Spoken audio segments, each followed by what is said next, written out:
the beginning of this game, you find out from the Queen herself that Ravenhearst Manor has been bought and is being rebuilt and refurbished into a museum. Thinking this an odd choice, and also hearing about some shady things happening from a secret agent on the field, the Queen sends you in to investigate what's happening with the manor. After uncovering a plot that involves murder, manipulation, and the possible return of Alistair, the Master Detective must fight for their life, while also trying to, once again, stop Alistair from returning to life. Seems to be an ongoing theme for them at this point.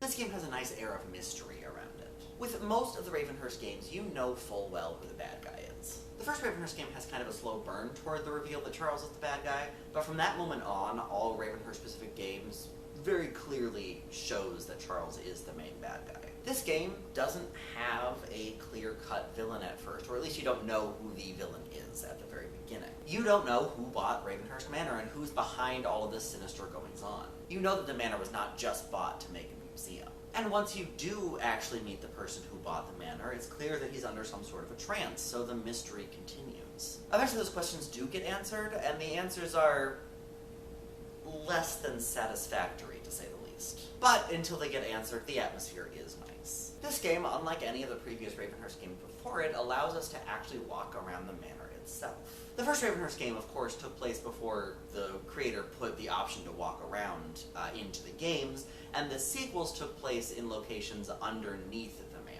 And so it is really nice with this game to be able to actually walk around this location that is so important to this main storyline of the Mystery Case Files game.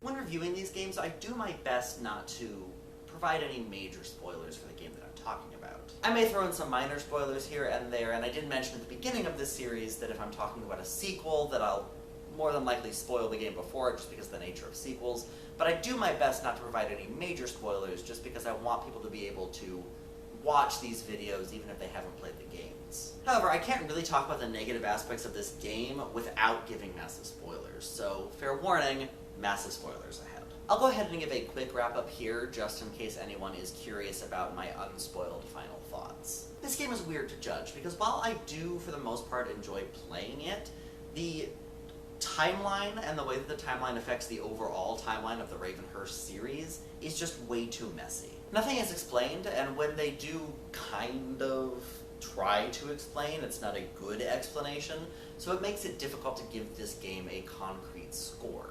And so for the first time in this series, I'm going to give this game a half score, because while I think it is slightly better than a 6, I really cannot justify giving it a 7. So my overall score is 6.5. Now, on to spoilers. The biggest twist in this game is the reveal that the evil mastermind behind the plot to refurbish the Ravenhearst Manor is Gwendolyn and Charlotte.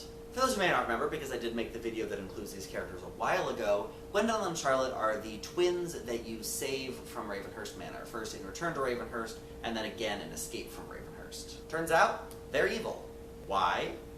Well, they're actually the children of Rose and Charles. Now, it is established that they are the children of Rose, but if you feel like them being revealed as the children of Charles comes out of nowhere, well, you're in agreement with most of the people that play this game. The timeline for these series of games have been getting more and more wonky with each new installment in the Dalamar series, but this is really the game where the entire timeline just falls apart. It makes absolutely no sense for the twins to be the children of Charles. They would have been born when Charles was still locked away in an asylum. Also, even if it did make sense for them to be Charles's children, which again, it doesn't, it's still a terrible explanation. They give no other explanation for them being evil other than just to say, well, they're Dalamars, and that's a really lazy excuse. Not only that, but it's also just kind of ignorant and offensive.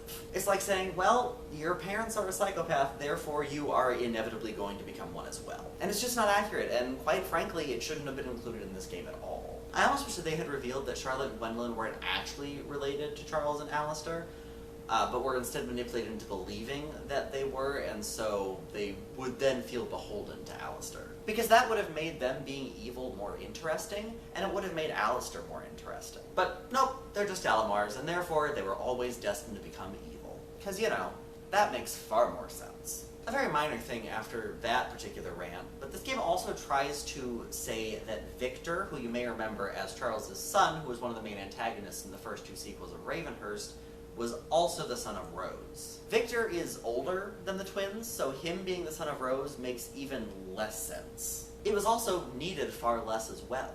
Like, the twins being the daughters of Charles, while making no sense, at least is important to the plot. Victor being the son of Rose? Not important. Like, wholly unnecessary. To sum up my biggest problem with this game, nothing is explained. I remember when I first played this game, I kept waiting for them to explain why the twins were evil, or why the twins are very clearly older than they should have been based on the years that we are presented with the timeline in this game. But it's never explained, other than their Dalamar's explanation, which, again, isn't really an explanation. Bit of a tangent, but I promise that it is related to what I'm talking about. Back in Minnesota, I saw a production of a play adaptation of the poem Child Roland to the Dark Tower Came. I don't know a lot about the original story, but from what I can tell, the author took a lot of liberties with it, especially when it comes to the ending. The ending was this big dramatic twist that was very clearly supposed to be shocking. The problem is that it literally came out of nowhere. A good twist should clearly be set up from the very beginning. A bad twist just clearly exists for the shock value.